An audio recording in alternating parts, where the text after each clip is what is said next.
Hello everyone, this is CA Isha Agarwal and I'm back again with the essay series. So after completing 300 series, we move on to essay 400 series. So the only essay in your syllabus for essay 400 series is essay 450, which is one of the shortest essay that you will read in your syllabus. So this is just a one-page essay and this video would take maximum 10 to 15 minutes, and if you're revising it before exam, so maximum 4 to 5 minutes would be spared on this essay, and this essay can fetch you good marks, like 5 to 10 marks it can fetch you. So essay 450 basically deals with evaluating the effect of identified misstatements. Ma'am identified misstatements क्या होती हैं? So basically कुछ कुछ misstatements आप निकालते हो जब आप चेक करते हो अपने ऑडिट प्रोसीजर्स निकाल लगाते हो, तो आपको पता चलता है यहाँ misstatements है या कंपनी ने कुछ गलतियां कर रखी है या एंट्री गलत है या अमाउंट गलत है या वर्किंग्स गलत है या अजम्पशन गलत है, तो आप वो सब मैनेजमेंट को बता देते हो टाइम टू टाइम. अब आपको इस ऐसे में चेक करना है जितना आपने मिसस्टेटमेंट्स बताया है मैनेजमेंट को, क्या उन्होंने उस पर एक्शन लिया है, क्या उसने उस पर करेक्ट किया है या सिर्फ सुन के छोड़ दिया है. बिकॉज अगर सिर्फ सुन के छोड़ दिया है तो वो सब आपको अपने ऑडिट रिपोर्ट में अकाउंट फॉर करना पड़ेगा कि देखो मैंने ये सब बताया तो था, बट फाइनेंशियल स्टेटमेंट्स में अभी भी ये सब मिसस्टेटमेंट्स प्रेजेंट है, विच कुड बी मटीरियल और विच कुड बी इमटीरियल. तो अगर मटीरियल मिसस्टेटमेंट्स है तो आप which makes it more important for you to signify it in the audit report. So basically this essay tells you to check the status of the misstatements that you have communicated to the management or to the TCWG of the entity. So basic objective क्या है ma'am इस essay का objective है to evaluate the effect of identified misstatements during audit and the effect of uncorrected misstatements if any on the financial statements. That is आपको identified misstatements का effect check करना है कि उन्होंने सही किया है कि नहीं किया है या action लिया है कि नहीं लिया है. अब कुछ कुछ हो सकता है कि आपने 500 में स्टेटमेंट्स बताए, उन्होंने 450 पे एक्शन लिया, 50 पे नहीं लिया. 450 करेक्ट भी हो गए या इनकरेक्ट हो गए, जो भी एक्शन है that you can discuss further on. और 50 जो है उन्होंने एक्शन ही नहीं लिया, तो आपको देखना होगा जो 50 अनकरेक्टेड मिसस्टेटमेंट्स है, क्या वो मटेरियल है, क्या वो यूजर्स के डिसीजन को अफेक्ट करते हैं, क्या वो करेक्ट करना बहुत जरूरी है, या क्या वो ऑडिटर के लिए बताना बहुत जरूरी है ऑडिट रिपोर्ट में कि ऐसा ऐसा मैंने कम्युनिकेट किया था या ऐसा ऐसा कुछ कंपनी में हो रहा है but the company is not willing to take any action upon this. So I hope the objective is clear to evaluate the effect of identified misstatements and to evaluate the effect of uncorrected misstatements on financial statements. ठीक है. अब आपको basically सबसे पहला step क्या करना है, आपको मिसस्टेटमेंट्स जितने आपने आइडेंटिफाई किए ऑडिट में वो अक्यूमुलेट करना है. आपने अक्यूमुलेट कर दिया, उसमें देख लिया कि चलो मैनेजमेंट को सब बताया हुआ है, मैनेजमेंट ने कुछ करेक्ट कर दिया, कुछ इनकरेक्ट अभी भी प्रेजेंट है. अब जो इनकरेक्ट है उनको भी आप अक्यूमुलेट करो. अब सी इफ फॉर सपोज हो सकता है कि 5-5 रुपए के बहुत सारे मिसस्टेटमेंट्स है, पर 5-5 रुपए के ऐसे इतने मिसस्टेटमेंट्स है कि they totally accumulate to become 1 crore. तो वो खुद में स्टेटमेंट्स बहुत छोटे छोटे है, वो इमटेरियल है, बट अक्यूमुलेटेड वो है मटेरियल मिसस्टेटमेंट्स. तो आपको अनकरेक्टेड एंड आइडेंटिफाइड मिसस्टेटमेंट्स को अक्यूमुलेट करके देखना है कि वो मटेरियल है या इमटेरियल है. अगर वो इंडिविजुअली इमटेरियल है तो ठीक है, आप उसको एग्रीगेट करके देखो कि वो मटेरियल है या नहीं है. अगर वो एग्रीगेट में भी इमटेरियल है तब ठीक है, बट अगर वो एग्रीगेट में मटेरियल है तो you will have to report accordingly. तो ये तो हो गया कि आपका पर्पस कि आपने क्या करना है. अब इसमें बताया गया है कि कब कब मैनेजमेंट अपना ऑडिटर अपना ऑडिट स्ट्रैटेजी और ऑडिट प्लान रिवाइज करेगा. उसने परफॉर्मेंस की कि उसने अक्यूमुलेटेड निकाला मिसस्टेटमेंट्स कितना कितना होना चाहिए, मटेरियल है इमटेरियल है, उसने देखा.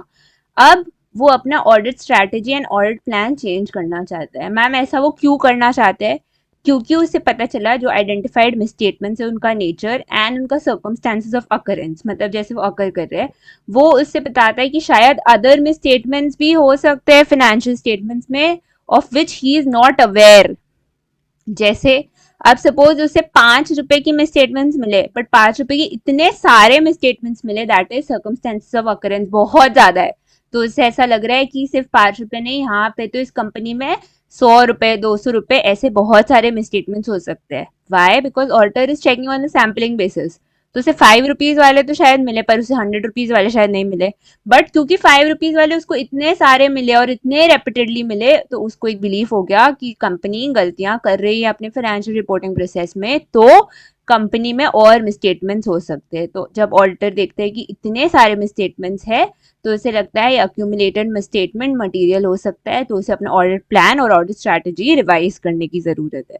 Also if he thinks the accumulated misstatements approaches materiality as per SA 320। Materiality क्या हुआ? मटीरियलिटी एक बेंचमार्क होता है जो ऑडिटर सेट करता है, उसके नीचे वो ऑडिट प्रोसीजर्स नहीं अप्लाई करता है जो आइटम्स उस मटीरियलिटी लेवल के नीचे है, बट जो आइटम्स जो उस मटीरियलिटी लेवल के ऊपर है, auditor thinks that these items demand his attention, his और हर अटेंशन, तो उसे ऑडिट प्रोसीजर्स अप्लाई करने हैं।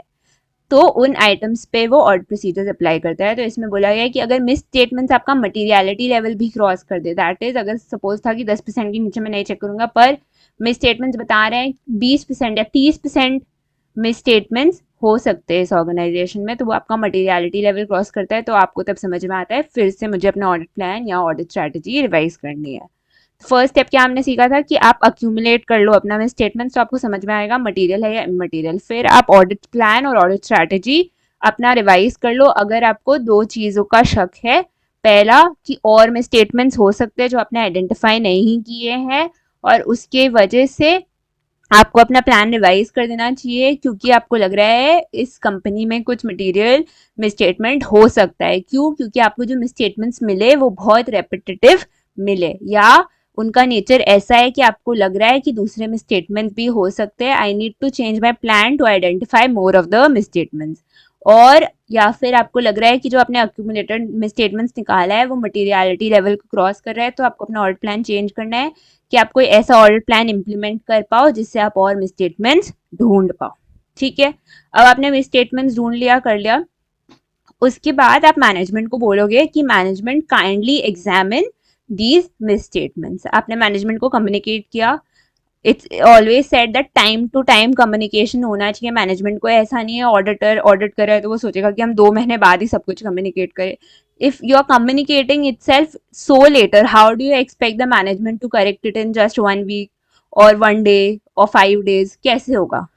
आप उन्हें टाइमली बताते रहोगे, सब एक एक हफ्ता में या तो आपने शेयर किया या डे एंड पे शेयर करके चले गए कि ये सब सर गलत है या ये सब मैम गलत है, ये सब आप एक बार देख लो, आप चेक कर लो, मेरे हिसाब से ये ऐसे होना चाहिए, if so pass the necessary rectification entries. अब अगर यही मैं सिर्फ उनको ऑडिट रिपोर्ट के एक हफ्ते पहले बोलूंगी कि सर ये 100 गलतियां हैं, तो obviously how would be they able to check and then pass the rectification entry?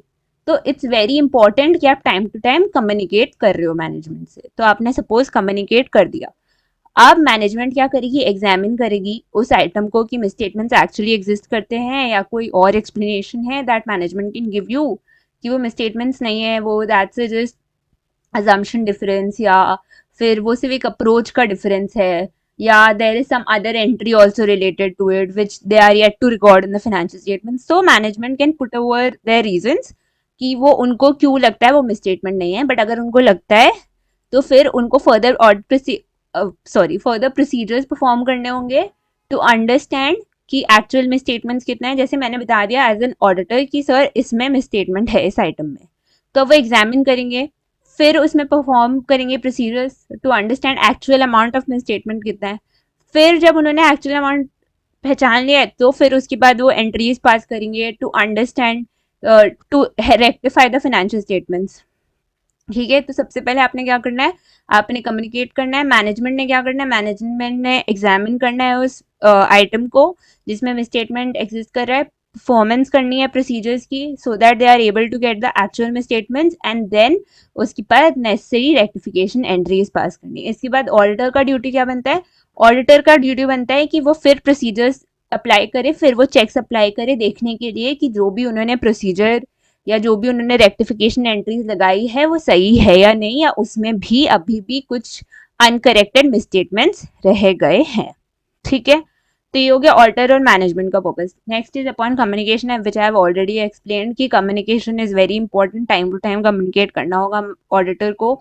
अगर वो नहीं करेगा तो फिर से मैनेजमेंट को टाइम नहीं मिलेगा, और मैनेजमेंट को टाइम नहीं मिलेगा मतलब आपके फाइनेंशियल स्टेटमेंट्स में फिर भी करेक्शंस रह जाएंगे। तो उससे लॉस क्या होगा, auditor should not think of it as a bravery कि मैंने 100 ऑब्जर्वेशंस पुट किया.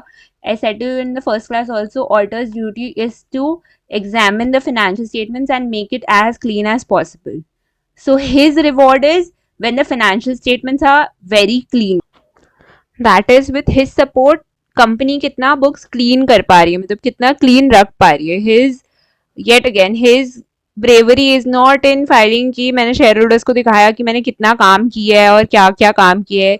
हिज ब्रेवरी लाइज कि वो शेयर होल्डर्स को प्रोड्यूस कर पाए, कि कितना मिस स्टेटमेंट्स वो करेक्ट कर पाए, कितना वो फाइनेंशियल स्ट्रॉन्ग कर पाए for the shareholders to believe in that. ठीक है. तो फिर इसीलिए it's very important for the auditor to ensure timely communication, कि मैनेजमेंट को भी टाइम लगे कि आप कल को आके बोलोगे यार ये तो आइटम मिसस्टेटेड है, तो वो ऐसे तो नहीं मानेंगे, उनको भी चेक करना पड़ेगा. इन लिस्टेड कंपनीज वो कोई भी एंट्री आपके मन से तो पास करेंगे नहीं, एंड लिस्टेड अनलिस्टेड कोई भी company, they have to first check that what is the misstatement, how has the misstatement arise, they'll have to find out the particular employee or the particular department to which it relates. उसके बाद वो पूरी meeting बुलाएंगे, उसके बाद वो correct करेंगे. तो this all can not happen just in 1 week. तो या तो आप ये नियम बनाओ कि आप हर डे एंड पे उनको बोल के जाओगे, या आप नियम बनाओ कि हर वीक आप उनके साथ डिस्कशन करोगे कि ये सब है, so that before publishing the audit report even they know कि कौन कौन सा मिसस्टेटमेंट अभी भी है, कौन कौन सा नहीं है. Also, if management does not want to correct some of the misstatements or all of the misstatements, तो ऑडिटर को क्या करना चाहिए, ऑडिटर को धरना वरना लड़ाई वड़ाई कुछ नहीं बैठनी चाहिए. Auditor should simply obtain an understanding of the reason of the management, क्यों मैनेजमेंट वो फाइनेंशियल मिसस्टेटमेंट्स करेक्ट नहीं करना चाहती है फाइनेंशियल स्टेटमेंट्स में. Once auditor has obtained the understanding कि क्यों नहीं करना चाहती है, तो जब ऑडिटर ओपिनियन फॉर्म करेगा that whether financial statements are free from material misstatements और नॉट, वो अंडरस्टैंडिंग का वो सपोर्टिंग वहां दे देगा. कि अगर उसको लगता है नहीं मटेरियल मिसस्टेटमेंट्स अभी भी एग्जिस्ट करती है, तो ही गिव देयर अ सपोर्टिंग कि मुझे लगता है मटेरियल मिसस्टेटमेंट्स एग्जिस्ट करती है और मैंने मैनेजमेंट को कम्युनिकेट किया था, पर management has put forward me such reasons. ठीक है. अब आप बोलोगे मैम आप तब से बोल रहे हो material misstatements material misstatements material misstatements, materiality cross कर रहा है, तो मैं क्या देखूंगी मटेरियल मिसस्टेटमेंट्स के लिए. तो पहला चीज आप देख लो कि साइज एंड नेचर. ठीक है. मैंने मटेरियलिटी में एक्सप्लेन किया था, मटेरियलिटी इज टोटली सब्जेक्टिव. जो आपके लिए मटेरियल हो सकता है शायद मेरे लिए नहीं होगा, जो मेरे लिए मटेरियल हो सकता है शायद आपके लिए नहीं होगा. तो जो भी आपने मटेरियलिटी क्राइटेरिया निकाला है, तो उसमें आप देख लो कि साइज एंड नेचर आपने एग्जैक्ट करेक्ट लिया है, उस हिसाब से उस फर्म के हिसाब से मटेरियलिटी निकाली है, तभी आगे बढ़ो. तो फिर आपको लगता है कि नहीं हाँ मैंने मटेरियलिटी सही निकाली है एंड ये मिस स्टेटमेंट मेरे उस कैटेगरी में फॉल कर रहा है, ये मटेरियल है, तो फिर आप उसको कैटेगराइज कर दो मटेरियल मिसस्टेटमेंट्स में. फिर आपको देखना होगा कि अभी भी मिसस्टेटमेंट्स बची हैं उस आइटम्स में, पर वो मिसस्टेटमेंट्स कुछ पुराने सालों की है. हो सकता है कि ओपनिंग बैलेंस में कोई दिक्कत है, या फिर कोई दिक्कत है जो 7-8 साल पहले की है. तो वो सबको तो आप नहीं बोल सकते ना कि मैनेजमेंट ने इस साल कुछ किया है या your employees are blame. Financial statement पर there you can just put forward a remark कि these misstatements relate to prior periods and I have detected them, but उसके बियॉन्ड मेरी रिस्पॉन्सिबिलिटी नहीं है, वो मैं एक रिमार्क की तरह पुट कर सकती हूँ. ऑब्वियसली आप बोलोगे कि मैम इससे क्या आपकी रिस्पॉन्सिबिलिटी खत्म हो जाती है, नहीं, बट वो पीरियड मैंने ऑडिट नहीं किया था. So I am just stating an remark कि this I have found out during this year, ये सब मिसस्टेटमेंट्स पहले ईयर को रिलेट करती है and I have no relation to them, but I have found out this misstatements and communicated well to the management also. ठीक है. ये तो हो गया मैम मटेरियलिटी, सब चेक कर लिया. अब लास्टली आता है डॉक्यूमेंटेशन पे. डॉक्यूमेंटेशन में हम दो चीजें देखेंगे. सबसे पहला हम मैनेजमेंट से एक रिटन रिप्रेजेंटेशन लेंगे कि whatever the uncorrected misstatements are left in the financial statements, the effect of them are not material. According to management, जो भी uncorrected financial statements में मिस स्टेटमेंट्स हैं अभी भी अनकरेक्टेड हैं, वो एज पर मैनेजमेंट कोई ज्यादा मटेरियल नहीं है. वो दीज आर बेसिकली छोटा छोटा what we call is clearly trivial differences, बहुत छोटे डिफरेंसेस है एंड मटेरियलिटी क्राइटेरिया भी नहीं क्रॉस करते and according to them this does not influence the decisions of the users of financial statements. आप पूछोगे मैम वाई सो दैट आपने उनसे ले लिया है कि आपने पूरा कम्युनिकेट किया था, अब उन्होंने अनकरेक्टेड छोड़ा है जो उनके हिसाब से इमटेरियल है. तो जब आप ऑडिट रिपोर्ट प्रेजेंट करोगे यू कैन प्रेजेंट कि देखो मैंने सब कम्युनिकेट किया था, मैनेजमेंट ने नहीं करेक्ट किया क्योंकि मैनेजमेंट के हिसाब से ये मटेरियल नहीं था, पर मेरे हिसाब से तो था, मैंने उनको बोला भी था करेक्ट करना है, बट योर मैनेजमेंट से सोच कि उनके हिसाब से ये सब मटेरियल नहीं है।